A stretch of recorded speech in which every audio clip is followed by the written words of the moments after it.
Hey everyone, welcome back to my channel. Thank you for being here.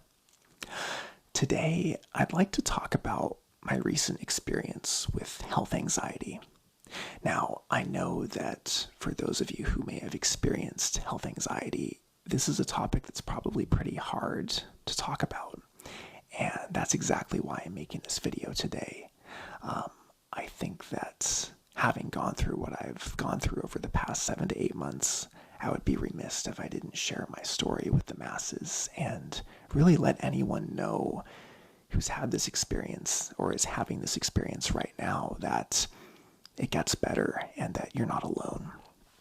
A couple quick disclaimers though before I tell my story. First of all, I am not, and I repeat, I am not a licensed medical or mental health professional. If you or someone you know is suffering symptoms of health anxiety, please do your due diligence and get everything ruled out by a doctor or mental health professional. Secondly, for those who have experienced health anxiety, listening to someone talk about it may be triggering. And if that is the case for you, please feel free to click off of this video. There is no shame, and I completely understand. Actually, there's 3 disclaimers. One more, because this is just my second video, to set the record straight, this is not going to be a health anxiety channel moving forward. This is one of many topics that I will be discussing on this ASMR channel. It's just a story that I think some people may be able to resonate with. So, when I was about 3 or 4 years old, I was diagnosed with a health condition.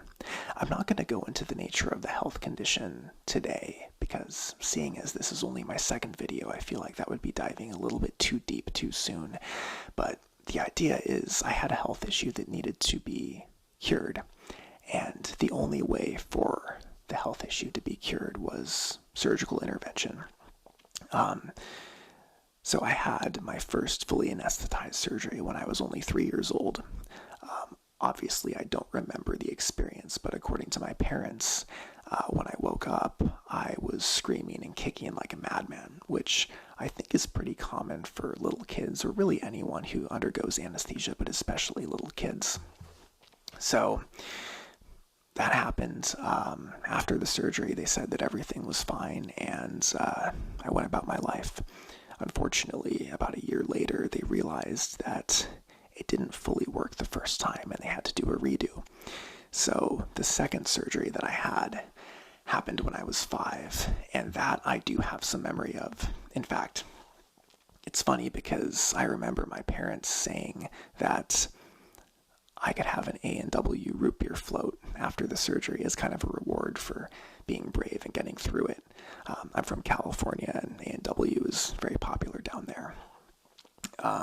And I remember part of that surgery actually fairly vividly. In fact, it's one of my very first memories of being hospitalized.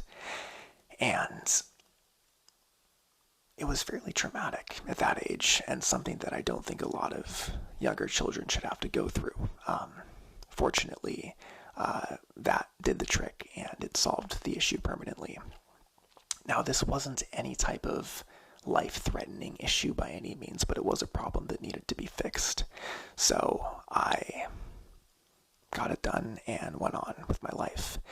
So fast forward now to, let's see, probably about 20 years into the future.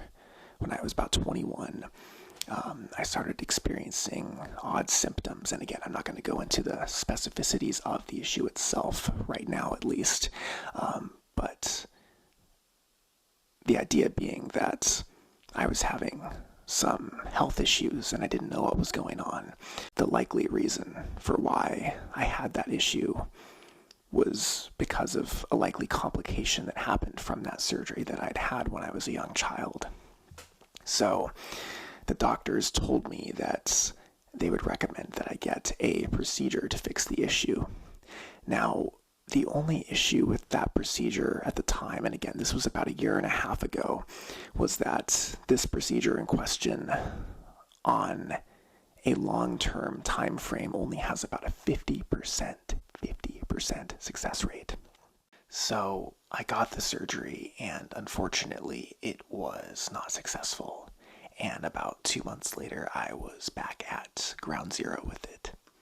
So what ultimately ended up happening is I had to schedule a surgery at the nearest city with a very highly specialized surgical team. Now, the thing about this surgery was it does have a 90 to 95% success rate, but it's about a 3 to 4 hour fully anesthetized, very invasive surgery with about a 2-week recovery period. So it's a much bigger deal than the first one. It's not just an outpatient procedure. So I went down and met with the surgeon, and I scheduled that surgery to happen in about 4 to 5 months down the line, and this was about a year ago now. So, got the surgery scheduled. Leading up to the surgery, things were pretty okay, but about 2 to 3 weeks before the surgery, I was starting to get pretty nervous, understandably. So about 3 weeks before the surgery, I started experiencing heart palpitations before I was going to bed, right as I was drifting off to fall asleep. Now, for those of you who don't know what heart palpitations are, in layman's terms, it's basically like a skipped heartbeat, or sometimes it's kind of like a fluttering, like your heart rate just rapidly increases randomly. And they're fairly normal, but I had never experienced them before, and I thought that it was kind of weird. I kind of thought to myself, I wonder if there's something there. So I didn't think too much of it, but about 10 days before the surgery, I remember we had a snowstorm in our city, and I worked about 25 miles from my apartment, and I commuted, and because of that, we were snowed in that day, and I had to work from home. And I also made the mistake of having coffee for the first time in about 10 days. For anyone who has experienced health anxiety, again, not medical advice, but from a personal standpoint, it really hijacks the nervous system and makes things a lot worse. So I was sitting there, and I remember I was working on my laptop, and I started to experience some heart palpitations again. And suddenly I just started to experience my mind was just racing, like out of control. And I noticed I started to get tunnel vision, and my hands were not only shaking, but they were also like tingly. And when I stood up, I started to feel pretty lightheaded. And after taking a couple laps around the apartment, I ended up sitting back down to get back to work, and all of a sudden my heart rate was just pounding. I mean, we're probably talking about 140 beats per minute. So I was freaking out. I literally thought I was about to stroke out, pass out, or have a heart attack, which sounds ridiculous for someone my age, but for anyone who hasn't had panic attacks, that's literally what you think that's what you think is going on, and you convince yourself that you're gonna die. Luckily, my partner was with me at the time at the apartment, and she's someone who has dealt with anxiety and has had panic attacks herself, and she was able to talk me down a little bit. So we sat with ice cubes, we tried that, but it didn't go away. And the crazy thing is that panic attack, it lasted about an hour. We ended up walking to a local Denny's, and eventually things that night later wore off, and I kind of was able to calm myself down. But, wouldn't have been able to call an ambulance because we were snowed in, and we definitely couldn't drive anywhere. But it was a horrifying experience, and it was almost as if my mind was out of my body. It was like a depersonalization, derealization type of experience. So, going back to work, for the most part, it kind of went away, but just in the days that followed, I just didn't feel like myself. Like, it felt like my nervous system was just super heightened, and, I would oftentimes, get up during work and I would walk around. A lot of times when you have anxiety, and unfortunately I learned later that this is not a very good thing to do, but you'll try to escape those unpleasant feelings by getting up and walking around, because you just need to change your bodily state. There's really nothing more uncomfortable than just sitting with those uncomfortable anxiety feelings, but as I later found out, that's often the thing to do. But anyhow, I just felt like my nervous system was really heightened, and I just felt very, very anxious, and I was worried that that was going to happen again. I had anticipatory anxiety, and the worst thing about anticipatory anxiety is that obviously you're anticipating the anxiety, and a lot of times it kind of just manifests into another panic attack, or at least it can. So that was something I was really, really worried about, understandably. Another thing I think at that time another thing that contributed to that anxiety was that I was working at a company that was doing very poorly, and they were in the midst of a big layoff cycle. And I think, that in combination with the upcoming surgery, it was just a lot of things that were, hijacking my nervous system. I think a lot of times anxiety sufferers will have other things, either consciously or subconsciously, going on in their life that really up their nervous system, give them some physical symptoms. It could be as simple as being anxious and your heart rate goes up, but sometimes we have a tendency to focus on the physical symptom and decide that we have some type of disorder, when oftentimes the reality is the things that are happening in our life, right, that's actually causing them, rather than the physical symptoms themselves, focusing on the symptoms rather than the underlying cause. So about 10 days later, I went down and I had the surgery. I remember when the nurses came and got me, I was so anxious. I think my heart rate must have been like 110. I think my blood pressure was definitely higher, but they anesthetized me. 3.5 hours later, I woke up, and of course it felt like 20 minutes or less, because that's what happens under anesthesia, and everything went according to plan. The thing about the hospital that I was at was it's a trauma center, right? So, it's very, very inundated with emergency case patients, and it's the place that handles everyone in that big city, in our entire region and our state. So, for example, if someone 2 states over has a severe, severe fatal injury that their local hospital can't handle, they'd be helicoptered to this hospital, right? And because of it being a trauma center, I had to spend the night to recover in the room that I was in. I was sharing a room with a diabetic gentleman who was pretty much on the verge of death the entire night. I kid you not, but about every 2 to 5 minutes there would be a team of surgical critical care nurses that would be rushing in and out of the room, and it was just so stressful to be around. It was an environment that I wasn't used to, right?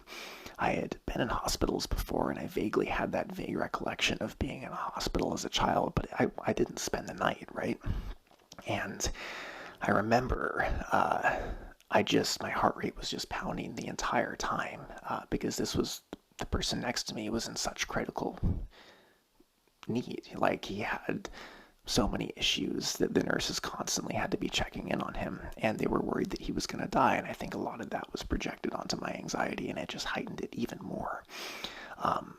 But when it was time for me to fall asleep, every single time I would drift off, I would get a heart palpitation every single time, and it would jolt me awake. And my heart rate that entire night was probably about no less than 90 BPM, and I didn't sleep a single wink. And I was so anxious that I asked the nurses, like, hey, my heart feels weird, like my heart rate is so high, what's going on? Can we do anything about this? And out of an abundance of caution, they decided to run an electrocardiogram on me, an EKG, which is basically just when they put those strips on your chest, and they just look at the electrical signals of the heart, right? And the issue, from my understanding, with EKGs is that they only look at the electrical activity of your heart in a given moment, and they often don't take into context the current situation or, medical backgrounds, right? And sometimes they have a tendency to give faulty results, because, again, they kind of lack that context, and it's not like they're getting an x-ray of the heart, right? And so after sending the ECG to the cardiac team, they come back, and it actually comes back as abnormal. And it said on the EKG that there was supposed left ventricular hypertrophy, which, after talking with my uncle, who is a doctor, he said that very likely a bogus reading and that I didn't need to worry about it. And ultimately, the nursing team said the same thing, and they said that based on my medical history and the fact that I don't have any history of family heart disease, that I would be okay to go, and I got discharged the next day. So I went home. I was staying with my parents for the 2-week recovery. I was off work for those 2 weeks, and in the first 2 nights that I was at home, again, every single time I would drift off, I would get a heart palpitation. And I did not sleep at all for those first 2 nights. And I was convinced that I had a heart problem and that I needed to go to the hospital. So, I ended up bugging my uncle, who's a doctor, and, he told me multiple times that, your nervous system is just hijacked, you're fine. I talked to my mom, I wanted them to take me to the hospital, but, ultimately we decided that I could just kind of power it through. Finally, after a few days, the heart palpitations died down and I was able to get some sleep, but it was just an insane stress response that, literally I was convinced that I had a physical health problem. And then, of course, I went down the rabbit hole of Googling symptoms, right? That's something that you should never do if you have health anxiety. I heard a funny term the other day, and this is funny to me because I work in marketing, but it said that Googling health symptoms is just a way to tell you what health issues have the best SEO, search engine optimization. I thought that was kind of funny. But anyways, after 2 weeks, I went back to the hospital. They did my follow-up check-in, and everything had healed perfectly, and it was all good. So I then went back on my merry way, and I went back to work. About 2 weeks later, I was sitting at my desk at work, and I started to feel the symptoms again. And immediately I had this weird sensation of, like, they call it like brain zaps, where sometimes you have like this brief like electrical shock feeling that goes through your head, and it's like this very momentary split second feeling of like losing consciousness, but it's just a really weird like brief split second thing that ultimately just went away. But after that, I noticed the symptom, and then I started catastrophizing in my mind, and then my heart rate started beating, and I started having palpitations. And notice the cycle, right? You notice, you're tuned to your body, you notice a symptom, your mind worries, and then you focus on the symptom, and then you experience more symptoms, hence the vicious cycle. And I made the big mistake of getting up and going for a walk. Now, why is that a big mistake? Well, the big mistake is that whenever you walk away from your anxiety, you're telling your anxious brain that wherever you were, which in many cases is an otherwise trivial situation, i.e. sitting at a desk, you're telling your brain that that is an unsafe situation by walking away from him. And I walked away, I went to the car, I tried meditating, I tried to just walk it off, and ultimately it just got worse, and I started feeling lightheaded, dizzy, the same symptoms that I'd felt a few weeks earlier before my surgery, and ultimately I decided that I thought I was going to pass out. And so I went to HR and I asked if they could call an ambulance, and they literally called an ambulance, and they came in and they checked me out when I was in the HR office, and there were multiple eyewitnesses. It was pretty embarrassing. They came in, they ran an EKG, and they said that everything was fine.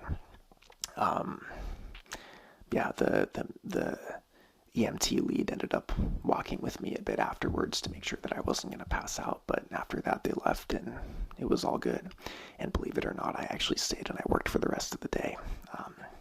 Pretty embarrassing, but I think the lesson to learn there is, if anyone or any of you ever experience a public health issue, whether it be a panic attack or whether it actually be a physical symptom, know that it is not in your control and it's just your body doing something weird, and let it happen, right? I was fortunate that the people that I was among at work were very understanding, and no one made a stink about it at all. Only 2 days later, that weekend, I ended up having another panic attack, except that experience was a little bit less physical and more depersonalization, derealization, but it lasted about 3 to 4 hours. But anyways, that was a whole other experience that I'm really glad I had my partner with me for.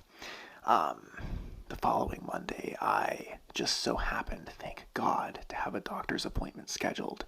And I begged, I was like, please get me on anxiety medications. And they complied. They were like, yep, you need it. I remember being at the doctor's office, and the night after that weekend, again, I wasn't sleeping. I was having that heart palpitation issue, and I was shaking. My heart rate, I think, was at 110 when they had me come in. They probably thought I was crazy, honestly. Well, they see the cream of the crop, so probably not. But they ran some blood work on me. Everything turned out to be totally normal. The doctor agreed that the purported heart issues were probably nothing really to be concerned about based on my family history. So she got me on anxiety meds, and they worked. Out of an abundance of caution, though, a couple months later, I ended up getting an echocardiogram, which is basically ultrasound of the heart. And I got those results a couple weeks later, and everything was normal, but they did say that there was a slightly dilated left ventricle. After talking with my doctor uncle again, he thought it was completely normal, and he thought that it may just be athlete's heart. And the cardiac team didn't seem too concerned either, but my doctor actually ended up ordering me a Zeo patch just out of an abundance of caution, which is basically like a heart monitor that you wear that tracks every single heartbeat that you have and looks for any like arrhythmias or abnormalities. And I got the results back a couple weeks after that, and that was totally normal. And all of that took about 7 to 8 months, and I got those results back only a couple weeks ago. Yeah, so it's been a pretty scary experience, but I'm glad that I've had it, and it may not even be completely over yet, but I'm glad that I'm able to share this story with you for anyone else out there who may be experiencing this problem. A couple things that I learned from the experience. One, I don't think it's ever a good idea to try to run away from your symptoms. Again, that's kind of similar to how I was talking about, when I was sitting there and I was physically getting up and leaving a location. You're training your brain to be afraid of that otherwise safe scenario. You never want to push the symptoms away. You want to learn to sit with them, right? They're unpleasant feelings, but you have to learn to kind of just accept them, and eventually they won't bother you as much, especially as your nervous system starts to calm down. So that's something that's very important. I would say that, trust your doctor. If your doctors are telling you everything is okay, trust them. Don't Google symptoms. That, again, it's just really telling you which health problems have the best SEO. But yeah, and the other thing to think about with acceptance is that chances are you've probably been experiencing these physical symptoms and sensations to some extent your whole life. It's just that you haven't been so hyper attuned to your body, right? And, it's a scary sensation, but as long as you've had everything ruled out by your doctor, you have evidence that everything is okay. So, yeah, I think acceptance of those symptoms, and honestly kind of just telling your body, bring it on, right? If I'm going to have a heart attack, let's do it, right? Embrace those feelings, and chances are, just like all the other times, assuming you're healthy, it's not going to happen. One final thing I'll say, a really good book to read is The Body Keeps the Score by 𝗖𝗵𝗽𝗀, MD. It talks about the whole mind-body connection and how people who have PTSD or stress or traumatic memories store those memories physically in the body. They even talk about a really interesting phenomena about, and I'm going to botch the scientific vernacular, but they talk about the idea how your amygdala, your fear center of your brain, is right next to the memory center. And people who have trauma, big or small, oftentimes the amygdala physically enlarges and it overshadows the memory and judgment part of your brain. So people who are traumatized and have traumatic memories oftentimes literally, because they're in such a hyper-vigilant fight or flight state, will sometimes have memory issues. Anyways, I am not the medical expert. 𝗖𝗵𝗽𝗀, MD here is. That's all I really have for you guys today. I'm sorry if this was kind of more of a ramble, but, again, for anyone out there who has experienced this, I just think that this could help you out. And, you know, hang in there. It'll be okay. Yeah, a lot of people go through it. And just to reiterate, this is not a health anxiety channel. This is an ASMR channel. I may at some point in the future talk about this again. If you want me to, please let me know. But anyways, thanks for joining, guys. Until next time.